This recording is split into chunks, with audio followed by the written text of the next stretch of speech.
Welcome to the Evidence Locker. I'm Shay. Today, we're diving into a case that still divides opinion, inspired movies, endless memes, and even a famous line. A dingo's got my baby that still pops up in pop culture. This is the story of 9-week-old Azaria Chamberlain, the night she vanished at Uluru, the investigators who built a murder theory, the trial that sent a mother to prison, and the painstaking path that finally cleared the Chamberlains after more than 3 decades. Grab a cuppa, settle in, and let's travel back to August of 1980. Chamberlain family, Michael, a Seventh-day Adventist minister, his wife Lindy, their 2 older sons, Aiden and Reagan, and baby Azaria, arrived at the Ayers Rock campground late on August 16th of 1980. The next morning, the family set out to explore the iconic rock. Michael took the boys on a short climb, while Lindy stayed with Azaria in their tent, holding the infant in her arms. Azaria was in a bassinet in the family's tent when Lindy explored a cave just outside the camp, holding the baby in her arms, the court record notes. Later that evening, the whole campsite gathered around a communal barbecue.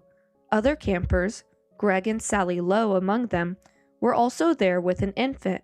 The night was chilly, so Lindy wrapped Azaria in a white matinee jacket over a jumpsuit and placed her in the bassinet.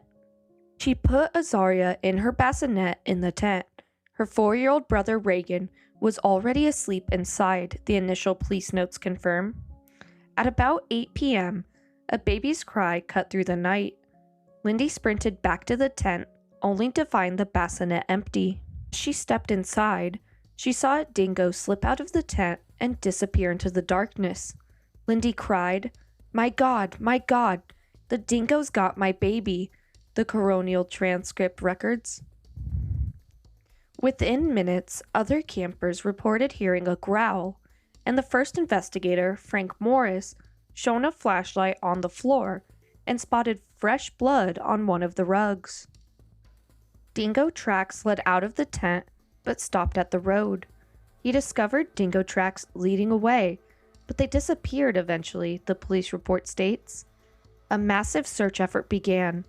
Roughly 300 people combed the area over the following days, but no body was ever recovered. From the moment the tent was found empty, the police were split. Some, like Frank Morris, believed a dingo could have taken the baby, citing the tracks and the blood-stained rug. Others were far more skeptical.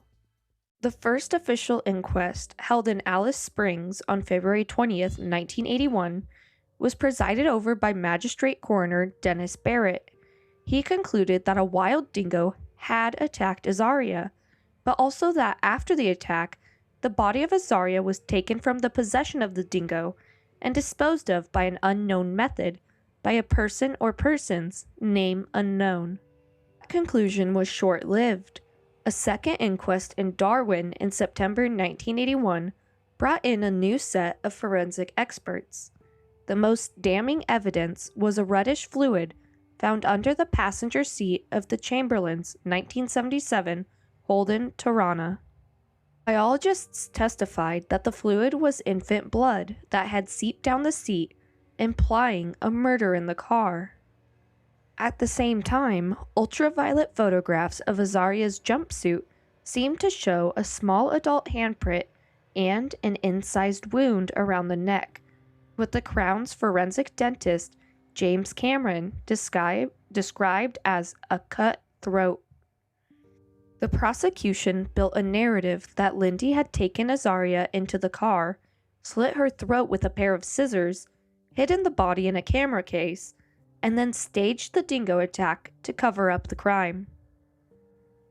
The defense countered with eyewitness accounts of dingoes in the area that night, testimony from fellow camper Sally Lowe that Lindy had been away from the tent only 6 to 10 minutes, hardly enough time to commit a murder and conceal a body. and an expert dingo specialist who argued that a dingo's jaw could not accommodate a baby's head. Nevertheless, the forensic evidence, especially the quote, blood in the Torana and the alleged cutthroat wound, carried great weight with the jury. Second inquest on February 2, 1982, formally charged Lindy with murder and Michael as an accessory after the fact. The trial began on September 13, 1982, in the Supreme Court of the Northern Territory, Darwin. The courtroom was a circus. Stalls selling Lindy C t-shirts popped up outside, and the media frenzy was at a fever pitch. The Crown's case hinged on three main pillars. The blood in the car test, a fetal haemoglobin assay that supposedly proved infant blood was present. 2. The torn jumpsuit, blood stained around the neck, interpreted as a cut-throat wound. 3. The alleged scissors. Forensic tests suggested a sharp instrument, possibly scissors, had been used. The defense raised serious doubts. Sally Lowe testified she heard only a brief absence of Lindy, not enough time to murder and conceal a body. An expert dingo specialist argued that the animal's teeth could not inflict the injuries described. The jury, however, found Lindy guilty of first-degree murder on October 9, 1982, and sentenced her to life in prison. Michael, on the other hand, received an 18-month suspended sentence. The verdict sent shockwaves through Australia. A Free Lindy movement sprang up, with supporters pointing out the fragility of the forensic tests. After the conviction, cracks began to appear in the prosecution's scientific foundation. Fetal hemoglobin test, which had been pivotal to the original trial, was later shown to be highly unreliable. The same test could yield a positive result from paint emulsion sprayed onto the car during manufacturing, or from other organic compounds, such as chocolate milkshakes or mucus. Furthermore, the blood on the jumpsuit was re-examined, and many experts argued that the tears were consistent with fabric being ripped by a dingo's teeth, not with scissors. Media, initially a villain in the story, began to publish articles questioning the evidence. The Free Lindy campaign gathered momentum, and the Chamberlain Innocence Committee was formed to push for a new inquiry. The case took an unexpected, almost cinematic turn in early 1986. British tourist David Brett fell from Uluru during an evening climb and was later found dead in an area riddled with dingo layers. Searching the site for Brett's remains, police stumbled upon a white matinee jacket, the very one Azaria had been wearing on that fateful night. The jacket's discovery was a watershed moment. It proved that a piece of Azaria's clothing had indeed been taken into a dingo den, something the prosecution had previously denied. The evidence forced the courts to re-evaluate the case. On September 15, 1988, the Northern Territory Court of Criminal Appeals unanimously overturned all convictions against Lindy and Michael. Lindy was released from prison in February 1986, before the formal overturning, shortly after the jacket was found. Even after the convictions were quashed, the legal saga continued. From 1986 to 1995, a royal commission, chaired by Trevor Morling, examined the forensic evidence and concluded that while a dingo could have taken the baby, the case remained open. In 1995, the third coronial inquest again returned an open verdict, stating the cause and manner of death were unknown. In June 2012, a fourth inquest, presided over by coroner Elizabeth Morris, finally delivered a definitive finding. Azaria was killed by a dingo. Morris cited new data on dingo attacks on children, including 3 fatal attacks that occurred after the original case, to support her conclusion. The coroner's report read, quote, Azaria Chamberlain was taken and killed by a dingo. Following the final inquest, the Chamberlains were awarded $1.3 million in compensation for wrongful imprisonment, though it covered less than a third of their legal expenses. The Chamberlain case reshaped several aspects of Australian society. First, it caused forensic reform. The unreliability of the fetal hemoglobin test sparked a nationwide review of forensic methodologies. Courts now require that forensic techniques be peer-reviewed and validated before being admitted as evidence. 2. Media ethics. The trial is frequently cited as a textbook example of trial by media.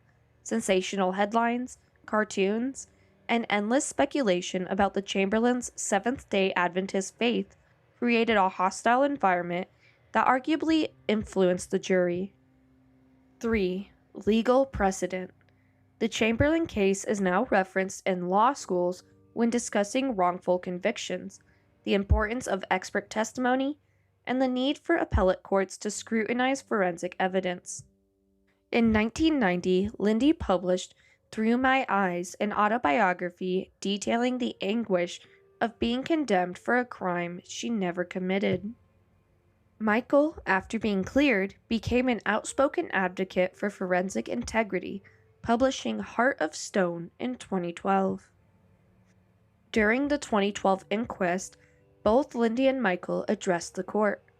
Michael said, "I am here to tell you that you can get justice, even when you think that all is lost."